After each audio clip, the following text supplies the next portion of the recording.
Kamu nggak, kok dia nggak muncul sih? Apa mereka udah keblok juga di aku ya?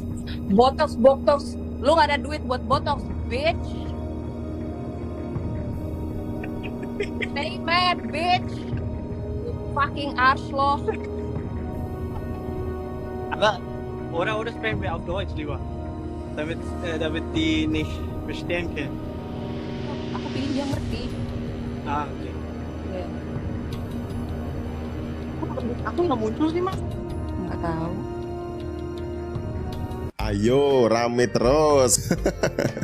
Aduh, kayaknya ini dunia permedsosan Indonesia ini nggak pernah kurang bahan ya. Ada aja kegiatan yang bikin heboh. Sebelumnya salam dulu dong. Assalamualaikum warahmatullahi wabarakatuh. Terima kasih ya udah klik video ini. Jangan-jangan tujuan kalian klik video ini cuma mau bikin tambah heboh kasusnya Sigit Safini ya.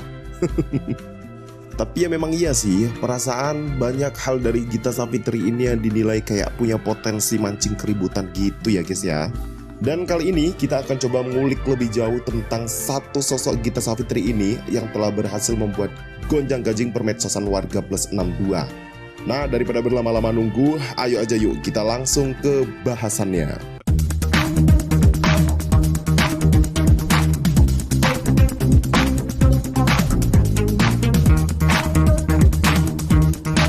Jadi guys, nama Gita Savitri ini kan kayak jadi rame gitu ya diperbincangkan di dunia permedsosan Indonesia. Apalagi setelah beberapa waktu lalu si Gita Savitri kayak udah berpendapat kontroversial gitu. Dan di tengah-tengahnya itu dia itu sempet juga kayak baku bacot gitu loh sama netizen. Nah, kalian pasti penasaran kan siapa sih si Gita Savitri ini? Dari beberapa artikel yang saya baca, Gita Savitri Devi ini adalah perempuan asal Palembang, Sumatera Selatan yang lahir pada tanggal 27 Juli tahun 1992. Gitsaf, nama panggilan si Gita Savitri ini adalah seorang YouTuber, penulis buku, dan sekaligus penyanyi. Namanya itu mulai dikenal waktu dia nerbitin buku perdananya yang berjudul Rentang Kisah. Dan sekitar tahun 2009-an itu, dia mulai aktif juga di YouTube dan mengupload konten-konten cover-cover lagu gitu. Gak lama dari itu, si Gitsaf ini melanjutkan pendidikannya ke Berlin, Jerman. Atau lebih tepatnya itu di Universitas Vrij. Di universitas itu dia mengambil jurusan kimia murni. Dan waktu itu dia mulai mengupload konten kesehariannya sebagai mahasiswa yang hidup di Jerman. Ini dia tetanggaan gak ya sama si Ragil? Nah, kamu nggak tahu ya kalau aku bisa hamil. Nggak kok, nanti aku dibilang pembohongan lagi. Hamilnya ya pakai orang lain, Bunda. Kan bisa pinjam rahim. Dan pada tahun 2017, si Gitsaf ini merilis single perdananya yang bertajuk Seandainya.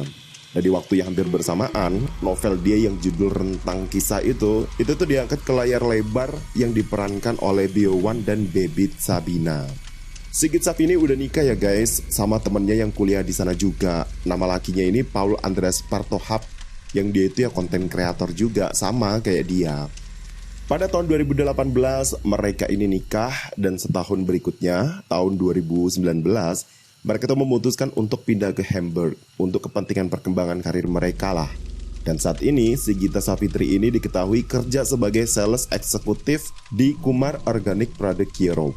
Selain aktif di channel YouTube-nya, si Gita Savitri ini juga kerap kali membagikan opini-opininya terkait isu-isu yang lagi hangat di masyarakat. Yang mana kadang opini itulah yang bikin suasana yang tadinya hangat itu malah jadi hot alias panas. Nah, itulah sekilas tentang biografinya si Gita Savitri Devi ini guys. Singkat sih, tapi setidaknya itu ajalah ya yang perlu kita tahu tentang dia. Dan sekarang, mari kita bahas tentang kontroversi-kontroversi yang sudah dia lakukan hingga jadi rame kayak gini. 1. Memutuskan untuk child free. Jadi setelah menikah, Gita Savitri sama suaminya itu memutuskan untuk nggak mau punya anak gitu guys. Karena menurut mereka, ya yang namanya punya anak itu kan kayak ribet gitu ya. Dan yang jelas tanggung jawabnya itu ntar gede banget. Sebenarnya pendapat ini sih masih sah-sah aja sih. Cuma mungkin ada beberapa netizen yang kayak mengkonfrontir gitu ya. Dan tahu aja gimana netizen plus 62 ini kayak gimana. Hingga pada beberapa komentar si Gitsaf ini kayak kepancing juga emosinya. Jadi ya rame gitulah. Nih contohnya nih.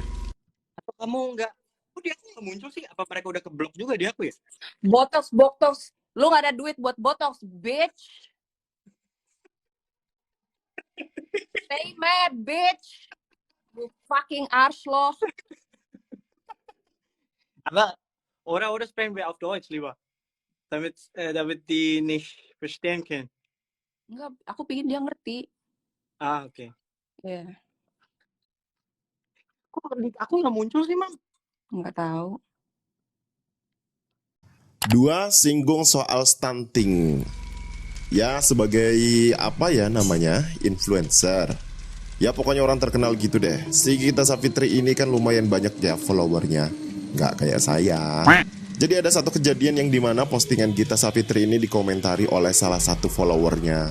Tapi kayak Gitsaf ini nanggepinnya itu sampai bahas ke stunting segala guys. Jadi ya netizen yang lain itu pada ribut lagi. Wong stunting ini kan istilahnya kayak bahasannya itu bisa dibilang biasa aja sih sebenarnya. Tapi ketika istilah itu ditujukan ke orang lain dengan gaya bahasa yang kurang etis, itu kan kayak jadinya gimana ya? Malah sampai beberapa artis pun itu ikut pola komentarin masalah ini loh. 3. Komentar isu LGBTQ dan Piala Dunia. Jadi Piala Dunia waktu kemarin itu kan Jerman itu melakukan selebrasi kemenangannya dengan cara menutup mulutnya gitu ya. Yang tujuannya ini buat nyindir pemerintah Qatar gitu yang anti sama LGBTQ. Pro kontra pun mulai merebak tuh. Dan kayaknya Gita Savitri ini adalah salah satunya yang terpancing untuk mengomentari perkara itu. Jadi Gita Savitri ini nganggepnya pemerintah Qatar itu kayak manfaatin kebudayaan negaranya gitu untuk membenarkan homofobia terhadap kaum LGBTQ. Walah, ya bisa ditebak lah. Alih-alih yang tadinya bahas timnas Jerman, sekarang netizen plus 62 itu langsung nyerbu dia. 4. Mengomentari Popo Barbie. Nah, siapa lagi tuh si Popo Barbie? Nih, kalau kalian pengen tahu yang namanya Popo Barbie ini nih kayak gini nih. Jadi Popo Barbie adalah salah satu seleb TikTok yang merupakan transpuan. Dan si Popo Barbie ini pernah cerita pengalamannya waktu dia masuk ke toilet cewek. Di sini si Gitsaf ini ikutan urun rembuk nih. Yang intinya dia tuh bilang kalau hal kayak gitu atau transpuan yang masuk ke toilet cewek itu mah hal biasa dan lumrah-lumrah aja ya. Di negara dia tinggal sana, di Jerman, malah katanya ada loh toilet yang campuran gitu, yang biasa dipakai juga buat para kaum kayak Popo Barbie ini. Nah, karena ini kayak beda teritori gitu kan, jadi mungkin sebagian netizen itu kan mikirnya ya nggak nyambung aja kalau mau komentar kayak gitu. Kecuali kalau si Popo Barbie ini tinggal di Jerman sana ya mungkin nggak masalah. 5. Menyebut jika memiliki anak akan membuat wanita jadi cepet tua. Seperti yang kita tahu di awal tadi ya, kalau si Gitsaf sama suaminya ini kan menganut faham child free gitu ya. Jadi kayak mereka itu nggak maulah punya anak, karena gampangnya mereka itu nggak mau hidupnya itu punya tambahan beban. Dan waktu itu ada salah satu komentar netizen di akun Instagramnya yang komentarnya itu sebenarnya muji dia gitu, yang bilang kalau kulitnya itu mulus, awet muda, dan lain-lain. Dan waktu itu si Gita Savitri ini balesnya kalau dia itu awet muda gitu karena nggak punya anak. Yang mana masih menurut Gita Savitri punya anak itu bisa bikin seseorang cepet tua. Sudah bisa ditebak ya. Ini komentarnya langsung diserbu sama netizen plus 62 yang terkenal paling barbar sedunia. Jadi gonjang-ganjing lagi deh Indonesia. Saking hebohnya itu sampai kepala BKKBN juga ikutan nimbrung kasih komentar. Nah, itulah tadi sederetan fakta tentang Gita Savitri yang sempat bikin heboh satu Indonesia. Pokoknya intinya mah setiap pendapat itu adalah benar. Dah, anggap aja gitu ya. Tapi dengan catatan pendapatnya itu disimpan dan diaplikasikan buat dirinya sendiri aja. Jadi nggak perlu maksain orang lain buat ikut sependapat sama kita. Apalagi kalau sampai ribut-ribut kayak gini. Ini ntar setelah lihat video ini kalian jangan pada ikutan ribut ya. Ribut sih boleh, tapi dalam hati aja. Well, oke deh, itulah tadi sedikit info tentang fenomena keramaian jagat sosmed Indonesia yang sebenarnya sih nggak penting juga ya. Cuma karena bingung mau bikin konten aja ini, saya jadi bahas beginian. Mohon maaf semua kalau ada salah-salah kata ya. Akhirnya saya Buyana 2 pamit undur diri. Salam.